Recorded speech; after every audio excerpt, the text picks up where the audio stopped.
I always find it difficult when I come to early childhood education conferences because I come with a huge suitcase on my back, which is the baggage that I think many people see as soon as they see national in early childhood education.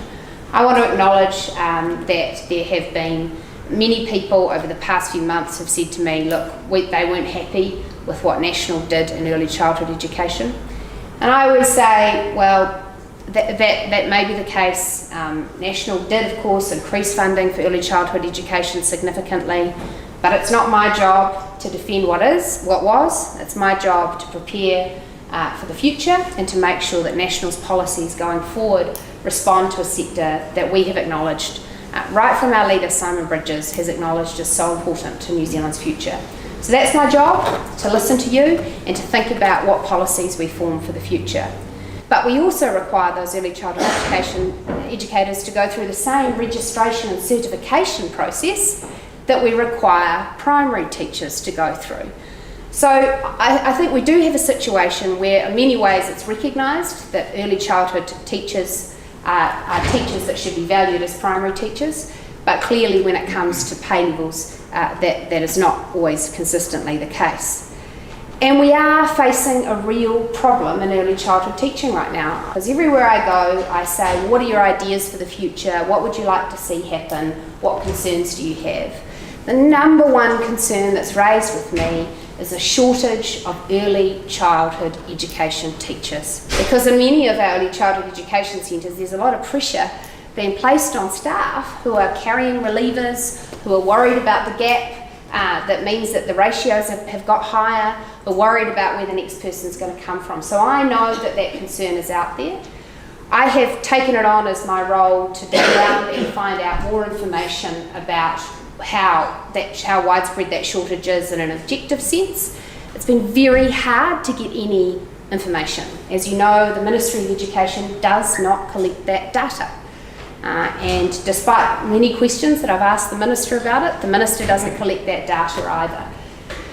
When it comes to the issues of pay, as Sarah highlighted, we do have this growing discrepancy, which is that minimum wage rates have increased by around 12.7% over the past couple of years, whereas early childhood education attestation minimum rates have increased by more like 1% a year.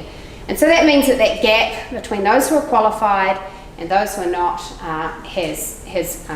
has got smaller and smaller, and that is highly problematic. I think we also have an issue in that we have the minimum attestation rates, but across the sector I see a really variable picture about the way in which teachers' experience is recognised, the way that their leadership responsibilities are recognised, the way that their additional qualifications or additional skills are recognised. And I think that for the future we need to be thinking about what is the way across all kinds of centres, not just kindergartens, but all kinds of centres, what is the way in which we recognise progression in teaching and that we recognise levels of responsibility and scales of experience. And that's an area that I'm digging into. Before I close, I wanted to say at the beginning that one of the key reasons I'm here today is I want to hear your answers to the problems that you see. You are the experts who are working in the sector, and I want to hear what you think should happen. Everyone in this room understands that if we have increases in wages across the board, then of course that puts pressure on funding and fees. So there is a fair question to ask about how you would like to see that met.